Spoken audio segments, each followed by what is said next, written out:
महानायक अमिताभ बच्चन कोरोना संक्रमित होने के बाद मुंबई के नानावती अस्पताल में भर्ती हैं। उन्होंने रविवार की रात ट्वीट कर फैंस को दुआओं के लिए धन्यवाद दिया। महानायक के परिवार में अभिषेक बच्चन, ऐश्वर्या राय बच्चन और आराध्या बच्चन भी कोरोना संक्रमित है।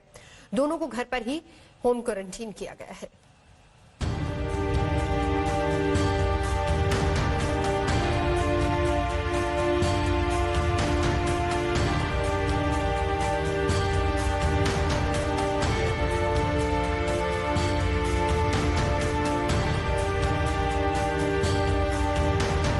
इस सदी की सबसे बड़ी महामारी से जूझ रहे हैं हिंदी सिनेमा के सबसे बड़े महानायक अमिताभ बच्चन कोरोना संक्रमित होने के बाद मुंबई के नानावती अस्पताल में भर्ती हैं। बीते 36 घंटे से उनकी हालत स्थिर है। अस्पताल में भर्ती के 24 घंटे बाद उन्होंने ट्वीट कर उन लाखों फैंस का धन्यवाद किया जो उनके और उनके परिवार की सलामती के लिए दुआएं कर रहे हैं। वो सब जिन्होंने अपनी प्रार्थनाएं अभिषेक, ऐश्वर्या, आराध्या और मुझे व्यक्त की हैं, मेरा हृदयपूर्वक आभार। रविवार की शाम नानावती अस्पताल के सूत्रों से मिली जानकारी के मुताबिक अमिताभ बच्चन और अभिषेक बच्चन को एक ही फ्लोर पर रखा गया है। दोनों के कमरे अगल बगल में हैं। हालांकि दोनों की एक दूसरे से मुलाकात बीमारी की वजह से नहीं हो रही है, लेकिन परिवार के सभी सदस्य एक दूसरे से मोबाइल के जरिए संपर्क में हैं। अभिषेक बच्चन को कोरोना के हल्के लक्षण हैं, जबकि अमिताभ बच्चन को चलने फिरने के दौरान सांस लेने में थोड़ी परेशानी है, लेकिन चिंता की कोई बात नहीं है। जब से बिग बी के कोरोना पॉजिटिव होने की खबर आई है, देश भर में उनके लिए दुआओं का दौर जारी है। इंदौर में अमिताभ बच्चन फैन क्लब ने उनके जल्दी स्वस्थ होने के लिए प्रार्थना की। हर साल बच्चन साहब के जन्मदिन पर 1000 लोगों को भोजन कराने वाले फैन मुन्नालाल पाल ने उनके ठीक होने तक उपवास रखा है। उनके लिए प्रार्थना करने के ईश्वर उनको बहुत जल्दी जैसा ठीक कर दे, आज तक ठीक करता हुआ आया है और वैसा उनको फिर से ठीक कर दे। ऐसी मेरी सावन सोमवार चल रहे हैं, सोमवार भोलेनाथ जी से प्रार्थना है और आज से मैं उपवास भी करूंगा उनके लिए जब तक वो ठीक नहीं हो जाते हैं।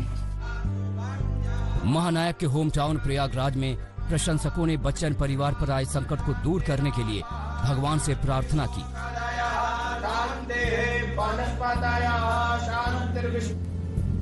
सैंड आर्टिस्ट सुदर्शन पटनायक ने पूरी बीच में बिग बी के जल्द स्वस्थ होने के लिए कुछ इस तरह से दुआ की। लखनऊ में गुरुद्वारा में बच्चन परिवार के जल्द स्वास्थ्य लाभ के लिए विशेष अरदास की गई।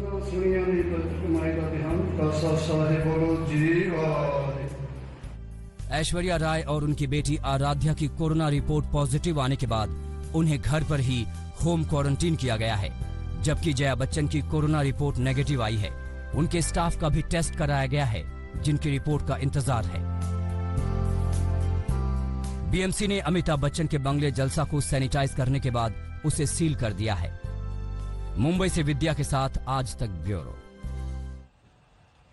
कोरोना काल में मौसम भी जमकर कहर ढा रहा है। मूसलाधार बारिश और बाढ़ की वजह से हाहाकार मचा हुआ है। देश भर में नदियों ने विकराल रूप ले रखा है। बिहार से लेकर असम तक तमाम गांव डूब चुके हैं, सड़कें बह गई हैं और लोग परेशान हो रहे हैं।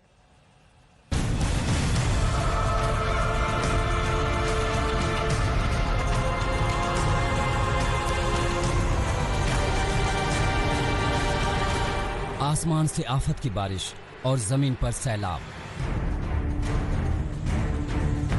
पहाड़ों से लेकर मैदान तक हाहाकार मचा हुआ है। बिहार में नेपाल और सीमावर्ती इलाकों में हुई भारी बारिश की वजह से कोसी नदी उफान पर है। बिहार के करीब 10 जो नदियां हैं, बड़ी नदियां, वो खतरे के निशान से ऊपर बह रही हैं। खासतौर पर कोसी और गंडक की बात करें तो हम मौजूद हैं अभी गंगा के किनारे पटना में, और गंगा में भी लगातार पानी बढ़ता जा रहा है। सुपौल में आधा दर्जन से ज्यादा गांव जलमग्न हो गए हैं और सड़कें टूटकर पानी में बह गई हैं। अररिया में भी करीब आधा दर्जन गांव डूब गए हैं। डोमरा सड़क ध्वस्त होने से फॉरबिसगंज और कुर्सा कांडा के बीच संपर्क टूट गया है। लोग नाव पर जानलेवा सवारी करने को मजबूर हैं। मोतिहारी में पिछले कई दिनों से बारिश हो रही है। गंडक और बागमती का पानी तमाम गांवों को अपनी आगोश में ले चुका है। दरभंगा जिले में भी नदियों का पानी उफन रहा है। यहां एक पुल के पास बांध प्रोटेक्शन निर्माण में लगी कंपनी की एक गाड़ी पानी में फंस गई। जैसे तैसे गाड़ी को निकाला गया। सरयू की धारा में बह रहे मवेशियों की यह तस्वीर यूपी के बाराबंकी की है। नेपाल से छोड़े गए पानी की वजह से सरयू उफान पर है। स्थानीय लोगों के मुताबिक पारा गांव के लोगों ने खुद ही इन मवेशियों को नदी में छोड़ दिया। पंजाब के बरनाला में बाजाखाना रोड पर कुछ दिन पहले ही बनी सड़क मॉनसून की पहली बारिश में 10 फीट धंस गई। असम में ब्रह्मपुत्र नदी ने विकराल रूप धारण कर लिया है और हालात बेहद खराब हैं। चिरांग और बोंगाई गांव जिले में सैलाब से हाहाकार मचा हुआ है। कई बांध पानी के बहाव को रोकने में नाकाम साबित हुए हैं, जिससे भारी नुकसान हुआ है। मौसम विभाग के मुताबिक फिलहाल इस मुसीबत से राहत के आसार नहीं है। हम लोग प्रेडिक्ट किया था कि जो फुटहिल से जो नॉर्थ ईस्ट इंडिया है, बिहार उत्तर प्रदेश, ये रहेगा रेन, और हम भी इसको 3 दिन तक बिहार उत्तर प्रदेश रखते हैं और सम्मेलन वेस्ट बंगाल भी रेड कलर रखे हैं और नॉर्थ ईस्ट इंडिया 2 दिन रख रहे हैं असम मेघालय रेड कलर में। बाकी जो रेनफॉल है अभी रिवाइवल शुरू हो जाएगा। तो जो सेंट्रल इंडिया है, जो जैसे झारखंड है, वेस्ट बंगाल है, उड़ीसा है, ये बढ़ेगा। मौसम विभाग के मुताबिक गुजरात और महाराष्ट्र सहित देश के जिन इलाकों में पिछले कुछ दिनों में बारिश कम हुई है, वहां 15-16 जुलाई से हालात फिर बिगड़ सकते हैं। सुजीत झा, विकास शर्मा और सचिन पांडे के साथ आज तक ब्यूरो। नमस्कार, मैं हूं अंजना ओम कश्यप। हमें उम्मीद है ये वीडियो आपको पसंद आया होगा। लेटेस्ट खबरों के लिए यूं ही देखते रहिए आज तक और इस वीडियो के पसंद आने पर लाइक, शेयर एंड सब्सक्राइब करना ना भूलें।